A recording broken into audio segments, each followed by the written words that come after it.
Fourth grade was when I got a passion, and I was really into writing books and stories. I never really had an interest in poetry, but once I came here, introduced it to me in a different way than I had before. Your words than I thought you could, like lyrically and lyrically and all that other stuff. I gained a passion for it probably around the time I started doing it, because I used to do everything my sister used to do. And I remember when I was like 6, people in my family, they already knew like I was a good writer and I was like a good reader because of the teacher, you know, leave a comment like, he doesn't talk, but he's really good at reading. He's just quiet talking. He has good writing. And I got this book called The Best of Simple by Langston Hughes when I was 6. And like, that was what I read when I was 6. Cause like everybody like else is getting like race cars. I got books and mechanical pencils. So like I gained a passion for it at an early age. Reading stop signs and all that. I want to say like 10. Like somewhere around 10, cause it's just like 10, you like fully develop like all your reading skills. You know what this word is, that word is. You know all the syllables and all these things. So then once you put it all together, you get to like get the full experience of the reader's story or passage or whatever it is.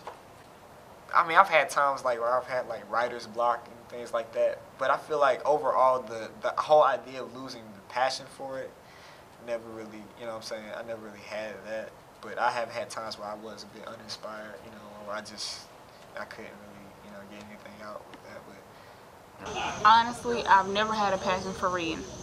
But when I got in the middle school, I had a passion for writing because I like poems and, you know, all the haikus and all of that stuff. And then I like storytelling. And I had this one teacher, she was the best language arts teacher I would ever have, and I know it for a fact because she threw me a surprise birthday party.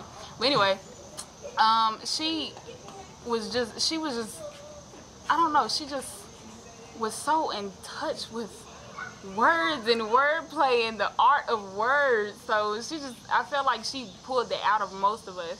So if we felt like we wanted to tell a story, she would let us get in front of the class and tell our story.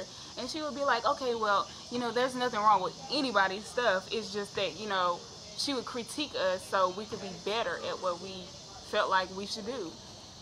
So she really kind of made me like art and writing and putting words together and all of that stuff. So I want to thank Ms. Garfield. Back on the camera. Oh, well, thank you, Ms. Garfield. You are the best language arts teacher ever. I'd say about 3rd grade with my language arts teacher, Ms. Stone.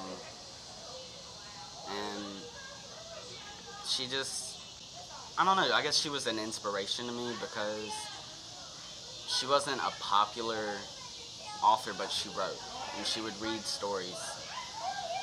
And she didn't care what your story was about. Like, she would make us read what we would write.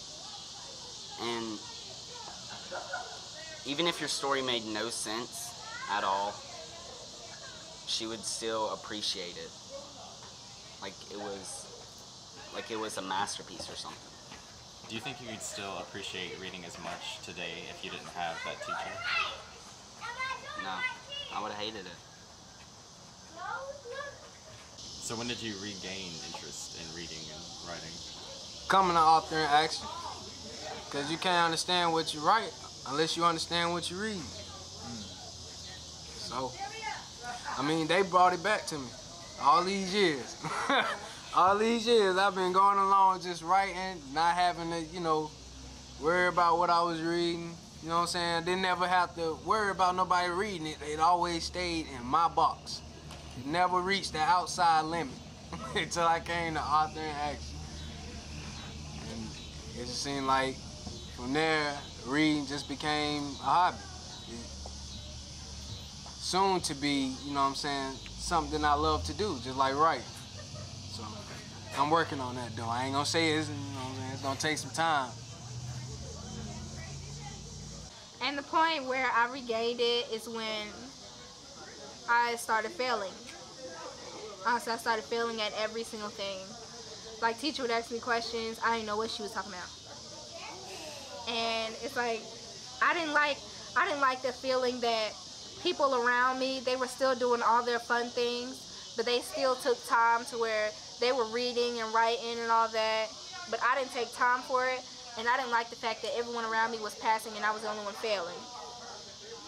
So that's when I kind of regained my passion for reading. What grade was that? That was about the 7th grade through 8th. Yeah. And that's when I regained my passion for reading. And I started reading all these different books. Then writing came the summer that I came here. WSYI. Yeah. And I really didn't do good at first. It was kind of like they really had to push me to write because I was just sitting there. It was kind of like I was listening to everybody else's, and I was like, I would be sitting there writing, and it's like, oh, well, mine's not that good, so I just rip it up. Like, not even reading it or nothing, I just wrote it, so I ripped it up. But then I actually started reading what I wrote, and that's when I started saying, okay, I am good at this, so I think this is what I want to do. So, what point in your life would you say that you gained a passion for reading or writing? I gained a passion for it in middle school when we had to do accelerated reader. And I used to try to cheat, I guess, and read Harry Potter books because those would give you the most points. So we had to do you had to get 100 points for the semester or whatever. That would give you 200 or whatever, and that's the only book you had to read for the whole semester. So I started reading Harry Potter books, and I fell in love with Harry Potter, the books. I had to read, I read Sorcerer's Stone, and I was like, yo, this is cool, this is amazing. And so I had to start reading more and more, and I didn't necessarily understand it then, but as certain situations started breaking down in my life, I started turning towards those books. Like what kinds of situations? Family stuff, just not necessarily doing the things I was supposed to be doing, doing crazy stuff, stealing cars, joining a gang, and stuff with my mom. And when my mother and my relationship kind of broke down, I turned towards the Harry Potter books because it was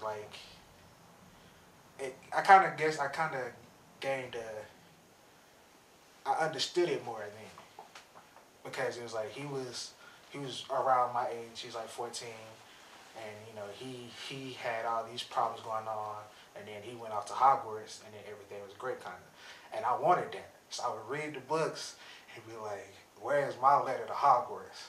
Because I would be great in Gryffindor. I just feel, and so that's why I gained my passion for it back. So what about writing? Writing, a girl started me writing. That's because I always could talk my way into anything.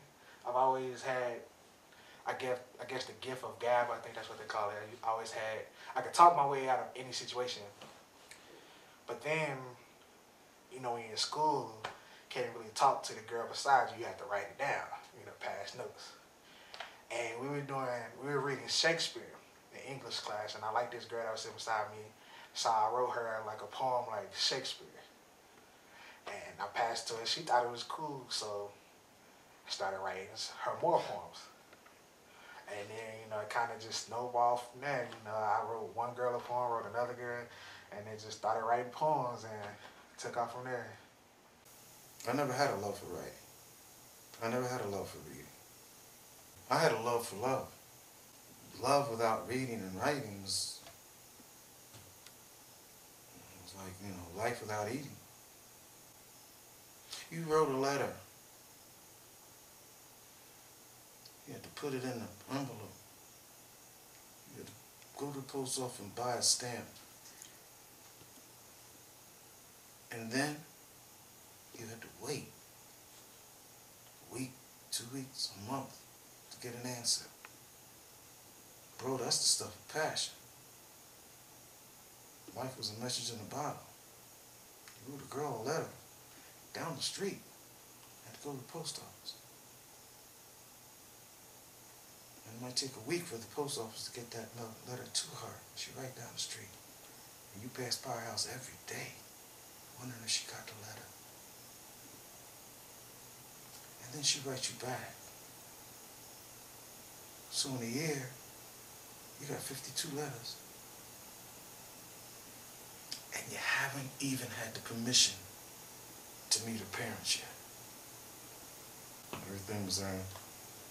Every day you won something, man. And you had to do it through reading and writing.